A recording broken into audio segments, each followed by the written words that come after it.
Hello मेरे प्यारे YouTube के ऑल फैमिली मेंबर, दिल से स्वागत है आप सभी लोगों का। तो दोस्तों, आज जो कहानी मैं आपको सुनाने जा रहा हूँ, ये कहानी 4 दोस्तों राहुल, पूजा, अजय और दीपक की है, जो एक पुरानी रहस्यमयी हवेली की सच्चाई जानने के लिए वहाँ पहुँचते हैं। लेकिन हवेली में दाखिल होते ही उन्हें अजीब घटनाओं का सामना करना पड़ता है और वे एक प्राचीन शाप का शिकार बन जाते हैं। मेरे प्यारे दोस्तों, अगर कहानी अच्छी लगे तो एक लाइक ज़रूर कीजिएगा, जिससे हम आपके लिए ऐसे ही और भी हॉरर सस्पेंस से भरी हुई कहानियां लाएंगे। ज़्यादा समय नहीं लेते हुए चलिए शुरू करते हैं। गांव के किनारे एक पुरानी सुनसान हवेली खड़ी थी। यह हवेली वर्षों से वीरान पड़ी थी और गांव वाले इसे भूतिया हवेली के नाम से जानते थे। कुछ कहते थे कि वहाँ रात को अजीब आवाज़ें आती हैं, किसी के चलने की, दरवाजे की चरमराहट और कभी कभी धीमे धीमे रोने की भी। लेकिन किसी ने उस हवेली के अंदर जाने की हिम्मत नहीं की थी। राहुल और उसके 3 दोस्त अजय, पूजा और दीपक नए थे इस गांव में। वे शहर से आए थे और गांव की ये कहानियां सुनकर उन्हें बस हंसी आती थी। ये सब बेकार की बातें हैं, राहुल ने कहा। हम वहां जाकर खुद देख सकते हैं कि ये सब अफवाहें हैं। पूजा को थोड़ा डर था, लेकिन वह भी राहुल की बातों में आकर मान गई। चारों ने तय किया कि रात होते ही हवेली के अंदर जाएंगे। शाम ढलते ही वे अपने हाथ में टॉर्च और कुछ रस्सियां लेकर हवेली की ओर चल पड़े। हवेली तक का रास्ता कच्चा और खुरदरा था और चारों के दिल में एक अजीब सा डर समा रहा था। हालांकि कोई इसे जाहिर नहीं करना चाहता था। जब वे हवेली के पास पहुंचे तो वहां की निस्तब्धता ने सबका स्वागत किया। हवेली के दरवाजे पर बड़ा सा ताला लटका हुआ था, लेकिन दरवाजे का एक कोना टूटा हुआ था जिससे अंदर जाना मुमकिन था। अजय सबसे पहले उस टूटे दरवाजे से अंदर घुसा। राहुल, पूजा और दीपक उसके पीछे पीछे चले। अंदर घुसते ही एक ठंडी हवा का झोंका सबको चौंका गया। हवेली के अंदर धूल और जाले थे, मानो वहां सदियों से कोई इंसान न आया हो। पर सबसे अजीब बात थी वह अजीब सी गंध, जो किसी सड़ी हुई चीज की तरह पूरे माहौल में फैली हुई थी। दीपक ने मजाक में कहा, लगता है कोई पुराना खाना छोड़ गया है। तभी हवेली के ऊपर के माले से किसी चीज के गिरने की आवाज आई, जैसे कोई भारी वस्तु अचानक फर्श पर गिरी हो। चारों चौंक गए। पूजा ने डरते हुए कहा, शायद हमें वापस जाना चाहिए। राहुल ने कहा, क्या तुम्हें डर लग रहा है? ये सब कुछ नहीं है, चलो ऊपर चलते हैं। चारों ने हिम्मत जुटाई और धीरे धीरे सीढ़ियों की ओर बढ़े। सीढ़ियां लकड़ी की थीं और हर कदम पर चरमराने की आवाज आ रही थी। जब वे ऊपर पहुंचे तो वहां का दृश्य और भी अजीब था। कमरे का एक हिस्सा टूटा हुआ था और दीवारों पर अजीब सी पुरानी पेंटिंग्स टंगी थीं, जिनमें दिख रहे चेहरों की आंखें उन्हें घूर रही थीं। अचानक एक और आवाज आई, जैसे कोई धीमी धीमी आवाज में उनका नाम पुकार रहा हो। राहुल, पूजा। आवाज हवा में गूंज रही थी। चारों के दिल की धड़कनें तेज हो गईं। किसी ने अपने दिल में सोचा भी नहीं था कि यह रात इतनी डरावनी होगी, लेकिन जो सबसे ज्यादा डरावना था वह अब भी आने वाला था। राहुल, पूजा, अजय और दीपक अब हवेली की दूसरी मंजिल पर खड़े थे। वे चारों एक दूसरे की ओर चुपचाप देख रहे थे, जैसे समझ नहीं पा रहे हों कि अभी जो हुआ वह असल था या उनका भ्रम। पर वह आवाज जो उनका नाम पुकार रही थी अब भी हवेली की दीवारों में गूंज रही थी। पूजा के होंठ कांपने लगे। ये जगह ठीक नहीं है, हमें वापस चलना चाहिए। राहुल, जो अब तक बहादुर बना हुआ था, ने भी थोड़ा घबराते हुए कहा, शायद ये हवाएं हैं, हमें डरना नहीं चाहिए। पर उसकी आवाज में जो डर था उसे बाकी तीनों ने महसूस कर लिया। अचानक दीपक की टॉर्च बंद हो गई। चारों अब घने अंधेरे में खड़े थे। हवेली के अंदर का माहौल भारी और दमनकारी हो गया था। पूजा ने दीपक का हाथ कसकर पकड़ लिया। दीपक, टॉर्च चालू करो। उसकी आवाज में घबराहट साफ थी। दीपक ने टॉर्च को झटके से हिलाया और जैसे ही टॉर्च की रोशनी फिर से जली, उन्होंने देखा कि हवेली के कोने में एक काली छाया हिल रही थी। वह क्या है? अजय ने कांपती आवाज में पूछा। राहुल ने जल्दी से टॉर्च उस ओर घुमाई, लेकिन जैसे ही रोशनी उस जगह पड़ी, छाया गायब हो गई। पूरे कमरे में सिर्फ सन्नाटा और ठंडक फैल गई। हवा में वही अजीब गंध और तेज हो गई थी, मानो किसी सड़ी हुई चीज की मौजूदगी हो। अब दीपक ने भी पीछे हटने की कोशिश की। यहाँ कुछ गलत हो रहा है, उसने घबराते हुए कहा। हमें यहाँ से निकलना चाहिए। अचानक कमरे के दरवाजे की चरमराहट से चारों की धड़कनें और तेज हो गईं। दरवाजा अपने आप बंद हो गया। पूजा की चीख गूंज उठी, दरवाजा दरवाजा बंद हो गया। राहुल ने दरवाजे की ओर भागने की कोशिश की, पर अजीब बात यह थी कि दरवाजा अब खुलने का नाम ही नहीं ले रहा था। ये कैसे हो सकता है? राहुल ने पूरी ताकत से दरवाजा खोलने की कोशिश की, पर दरवाजा मानो किसी अदृश्य ताकत से जकड़ा हुआ था। तभी कमरे में एक और अजीब चीज होने लगी। कमरे की दीवारों पर टंगी पुरानी पेंटिंग्स के चेहरे बदलने लगे। उन चेहरों की आंखों में खून जैसा कुछ टपक रहा था और वे धीरे धीरे मुस्कुरा रहे थे। पूजा ने डर से रोते हुए कहा, यह सब क्या हो रहा है? अचानक एक ठंडी हवा का तेज झोंका पूरे कमरे में फैल गया। हवा के साथ ही एक रहस्यमयी आवाज गूंजने लगी, तुम यहां नहीं आ सकते थे, अब वापस नहीं जा सकते। वह छाया जो पहले कोने में दिखी थी अब उनके सामने आकार ले रही थी।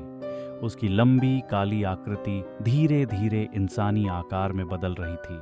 उसकी आंखें लाल चमक रही थीं और वह धीरे धीरे चारों की ओर बढ़ने लगी। अजय ने चिल्लाते हुए कहा, हमें भागना होगा, पर भागने की कोई जगह नहीं थी। दरवाजा बंद था और वह छाया उनके बहुत पास आ रही थी। तभी अचानक वह छाया हवा में गायब हो गई और कमरे में अजीब सी खामोशी छा गई। सबके दिलों की धड़कनें थम गई थीं। फिर अचानक एक जोर की आवाज के साथ दरवाजा खुद ब खुद खुल गया, लेकिन कमरे में एक आखिरी फुसफुसाहट गूंज रही थी, तुम बच नहीं सकते। राहुल ने तुरंत दरवाजे की ओर दौड़ लगाई और बाकी तीनों भी उसके पीछे पीछे हवेली से बाहर की ओर भागे।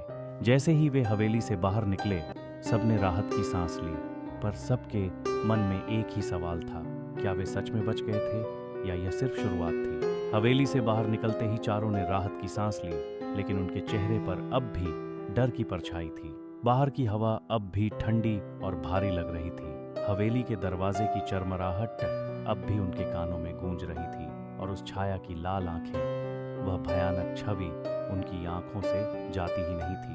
अब क्या? पूजा ने धीमी आवाज में पूछा। उसकी आंखों में आंसू थे और वह बुरी तरह कांप रही थी। हमें वापस गांव चलना चाहिए, अजय ने कहा। यहाँ रुकना सुरक्षित नहीं है। राहुल अब भी शांत दिखने की कोशिश कर रहा था, लेकिन उसकी आवाज में कंपन था। ये क्या था? वो छाया, वो आवाजें, ये सब मैं सोच भी नहीं सकता कि ये असली हो सकता है। दीपक, जो अब तक सबसे शांत रहने की कोशिश कर रहा था, ने एक गहरी सांस ली। हमने शायद किसी प्राचीन चीज को छेड़ दिया है। हमें इस बारे में किसी को बताना होगा। चारों ने जल्दी जल्दी गांव की ओर कदम बढ़ाए। जैसे जैसे वे हवेली से दूर हो रहे थे, वे खुद को थोड़ा सुरक्षित महसूस कर रहे थे, लेकिन डर अब भी उनके दिलों में था। गांव में पहुंचते ही उन्होंने सीधा बुजुर्गों से मिलने का फैसला किया। गांव के एक बूढ़े आदमी रामनाथ को हवेली के बारे में सबसे ज्यादा पता था। गांव के लोग उसे चलती किताब कहते थे, क्योंकि उसके पास गांव की हर कहानी और हर रहस्य की जानकारी थी। रामनाथ अपने आंगन में बैठा था जब चारों उसके पास पहुंचे। उसने उनकी ओर देखा और कहा, तुम लोग हवेली में गए थे, है ना? राहुल ने थोड़ा सकपकाते हुए कहा, हाँ, पर हमें नहीं पता था कि वहाँ कुछ ऐसा होगा। रामनाथ की आंखों में एक अजीब चमक आई। उसने गहरी सांस ली और बोला, तुम लोगों ने बहुत बड़ी गलती कर दी। वह हवेली यूं ही सालों से बंद नहीं थी। वहाँ एक पुराना शाप है, एक ऐसा शाप जिसने उस हवेली के मालिक और उसके परिवार को बर्बाद कर दिया था। शाप? पूजा ने भयभीत होकर पूछा। रामनाथ ने गंभीरता से सिर हिलाया और बोला, हाँ, वह हवेली एक समय में बहुत समृद्ध थी। वहाँ एक अमीर जमींदार रहता था जिसका नाम था ठाकुर वीरेंद्र सिंह, पर उसकी लालच और क्रूरता ने उसे बर्बाद कर दिया। उसने अपने ही नौकरों और गांव वालों पर अत्याचार किए। एक रात एक साधु उसके दरवाजे पर आया और ठाकुर ने उसकी मदद करने से मना कर दिया। उस साधु ने गुस्से में ठाकुर को श्राप दिया कि उसकी आत्मा कभी शांति नहीं पाएगी। उसी रात ठाकुर और उसका परिवार गायब हो गए। दीपक ने घबराते हुए पूछा, लेकिन हमसे क्या गलती हुई? रामनाथ की आंखों में चिंता झलकने लगी। तुम लोगों ने हवेली के शाप को जगा दिया है। जो भी उस हवेली में जाता है वह उस आत्मा का शिकार बन जाता है, और वह आत्मा तब तक चैन नहीं लेने देती जब तक वह तुम्हें पूरी तरह अपनी गिरफ्त में न ले ले। राहुल, जो अब तक बहादुर बनने की कोशिश कर रहा था, ने धीरे से कहा, तो अब क्या किया जाए? रामनाथ ने गंभीरता से कहा, तुम लोगों को उस आत्मा से माफी मांगनी होगी। इसके लिए एक पुरानी रस्म है जो सिर्फ गांव के सबसे पुराने मंदिर में की जा सकती है। यह आसान नहीं होगा, लेकिन यही एकमात्र तरीका है जिससे तुम उस शाप से बच सकते हो। अजय ने घबराते हुए कहा, और अगर हमने ऐसा नहीं किया तो? रामनाथ ने उनकी आंखों में सीधे देखते हुए कहा, तो वो आत्मा तुम्हारा पीछा तब तक करेगी जब तक तुम्हारी मौत नहीं हो जाती। चारों के चेहरों पर घबराहट और डर साफ झलक रहा था। उन्होंने फैसला कर लिया कि चाहे कुछ भी हो, उन्हें यह रस्म करनी होगी। पर वे नहीं जानते थे कि मंदिर तक का सफर और भी खतरनाक होगा और हवेली की छाया उनके पीछे पीछे थी। रामनाथ की बातों ने चारों के दिल में डर बैठा दिया था। हवेली की छाया और आत्मा का खौफ उन्हें अंदर तक हिला चुका था। मंदिर में जाकर रस्म पूरी करना अब उनकी एकमात्र उम्मीद थी, लेकिन रास्ता आसान नहीं होने वाला था। रामनाथ ने उन्हें समझाया कि मंदिर गांव से दूर जंगल के बीचों बीच स्थित है और वहां तक पहुंचने का रास्ता अंधेरा और खतरनाक है। राहुल ने हिम्मत जुटाते हुए कहा, हमें जितनी जल्दी हो सके वहां पहुंचना चाहिए। जितनी देर करेंगे उतना ही खतरा बढ़ेगा। रामनाथ ने उन्हें मंदिर तक पहुंचने का रास्ता बताया। चारों ने अपना सामान समेटा और तुरंत निकलने की तैयारी की। जैसे ही वे गांव के बाहर पहुंचे, हवा में फिर से वही सर्द ठंडक महसूस होने लगी और चारों के दिल में एक अजीब सा बोझ महसूस हो रहा था। रास्ते में हर पेड़, हर झाड़ी उन्हें जैसे घूर रहे थे। दीपक ने धीमी आवाज में कहा, मुझे लग रहा है जैसे कोई हमारे पीछे पीछे चल रहा हो। अजय ने उसकी बात सुनकर इधर उधर देखा, लेकिन वहां कुछ नहीं था। पर सभी को महसूस हो रहा था कि कोई अदृश्य शक्ति उनका पीछा कर रही है। राहुल ने कहा, ध्यान मत दो, ये सिर्फ हमारा वहम हो सकता है। लेकिन जैसे जैसे वे जंगल के अंदर बढ़ते गए, अजीब अजीब सी आवाजें सुनाई देने लगीं।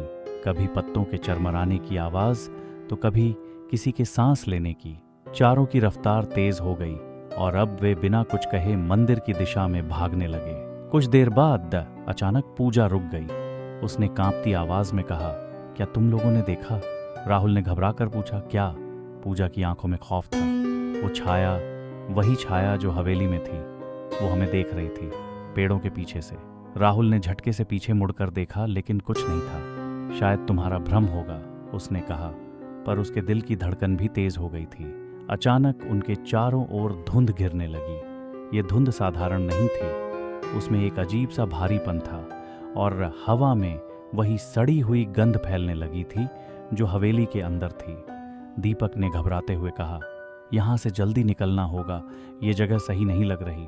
चारों ने तेजी से मंदिर की ओर दौड़ना शुरू किया, लेकिन धुंध और गहरी होती जा रही थी। उनके कदम भारी हो रहे थे, जैसे कोई अदृश्य ताकत उन्हें पीछे खींच रही हो। पेड़ों की शाखाएं उनके चेहरे और हाथों को चीर रही थीं और हर ओर से रहस्यमयी फुसफुसाहटें सुनाई देने लगीं। फिर अचानक पूजा ठोकर खाकर गिर पड़ी। उसने दर्द से चीखते हुए कहा, मेरा पैर, लगता है चोट लग गई है। राहुल और अजय तुरंत उसके पास पहुंचे। हमें जल्दी करना होगा। पूजा, अजय ने कहा, यहाँ रुकना खतरनाक है। दीपक ने जल्दी से एक कपड़ा निकाला और पूजा के पैर पर बांधा। हमें इसे मंदिर तक पहुंचाना होगा, कोई और रास्ता नहीं है, उसने कहा। जैसे ही वे पूजा को सहारा देकर उठाने लगे, उसी पल पास के पेड़ों के बीच से वही काली छाया धीरे धीरे बाहर आने लगी। उसकी लाल आंखें चमक रही थीं और वह अब और भी विशाल लग रही थी। छाया के हर कदम के साथ हवा और ठंडी हो रही थी। भागो, राहुल चिल्लाया, हमें मंदिर तक पहुंचना ही होगा। दीपक और अजय ने पूजा को सहारा दिया और चारों अपनी पूरी ताकत से दौड़ने लगे। छाया उनके पीछे पीछे बढ़ रही थी। उसकी फुसफुसाहटें अब साफ सुनाई देने लगीं, तुम नहीं बच सकते, तुम्हारी आत्माएं अब मेरी हैं। लेकिन तभी सामने मंदिर की झलक दिखाई दी। वो एक प्राचीन टूटा फूटा मंदिर था, लेकिन वहां पहुंचते ही उन्हें उम्मीद की एक किरण नजर आई।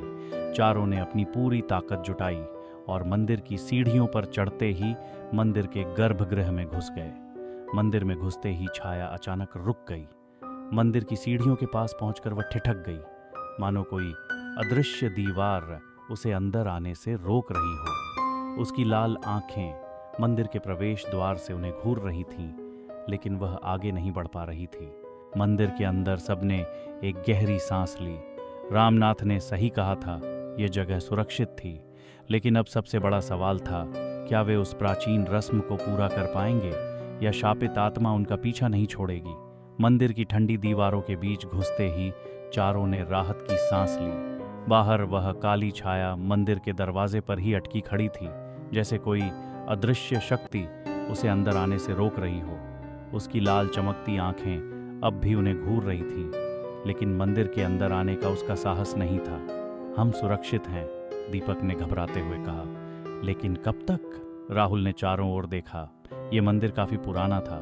दीवारों पर पुराने देवी देवताओं की मूर्तियां और पेंटिंग्स लगी थीं, लेकिन वह जगह अब टूटी फूटी और धूल में ढकी हुई थी। उनके सामने एक पुराना दिया रखा था जो बुझ चुका था। मंदिर के मध्य में एक गोलाकार यज्ञ कुंड था, जहां शायद पहले किसी बड़े अनुष्ठान की रस्में होती थीं। अब क्या? पूजा ने कमजोर आवाज में पूछा, जो अब भी अपने पैर की चोट से जूझ रही थी। अजय ने रामनाथ की दी हुई बातें याद करते हुए कहा, हमें यहाँ एक प्राचीन रस्म करनी होगी, तभी हम उस आत्मा के शाप से बच सकते हैं। लेकिन हमें ये पता नहीं कि रस्म शुरू कैसे करें। राहुल ने गंभीरता से मंदिर के भीतर की ओर देखा। यहाँ कोई तो संकेत होगा। रामनाथ ने कहा था कि ये मंदिर ही हमारा एकमात्र सहारा है, हमें कुछ ढूंढना होगा। दीपक और अजय ने मंदिर के चारों ओर देखना शुरू किया, लेकिन जगह इतनी पुरानी और बर्बाद हो चुकी थी कि वहां से कुछ भी मिल पाना मुश्किल था। तभी दीपक की नज़र यज्ञ कुंड के पास पड़ी एक पुरानी किताब पर गई, जो धूल और जाले से ढकी हुई थी। उसने झट से उस किताब को उठाया और उसके पन्ने पलटने शुरू किए। ये क्या है? दीपक ने पूछा। राहुल ने किताब पर नज़र डाली और कहा, यह कोई प्राचीन ग्रंथ लगता है, इसमें शायद वो रस्म लिखी हो। उन्होंने जल्दी से किताब के पन्ने पलटे और एक जगह पर रुक गए। वहाँ कुछ संस्कृत के श्लोक और अनुष्ठान के निर्देश लिखे थे। अजय ने धैर्य से उस किताब को पढ़ा और कहा, हमें इस यज्ञ कुंड में हवन करना होगा। ये हवन उस आत्मा को शांत करने के लिए है। इसके लिए हमें कुछ विशेष सामग्री चाहिए, जैसे बेलपत्र, घी और जड़ी बूटियां हो। राहुल ने तुरंत पूछा, लेकिन ये सब सामग्री कहाँ से लाएंगे? मंदिर में तो कुछ भी नहीं है। दीपक ने मंदिर के कोने में रखे एक छोटे से बक्से की ओर इशारा किया। वहां देखो, शायद हमें कुछ मिल जाए। अजय ने बक्से को खोला और उसमें सचमुच हवन की सामग्री रखी हुई थी। घी, बेलपत्र और कुछ जड़ी बूटियां। यह देखकर चारों के चेहरे पर थोड़ी राहत आई, जैसे उन्हें अब सही रास्ता मिल गया हो। हमारे पास समय बहुत कम है, राहुल ने कहा। हमें तुरंत हवन शुरू करना होगा। चारों ने मिलकर यज्ञ कुंड को साफ किया और हवन की सामग्री उसमें डालनी शुरू की।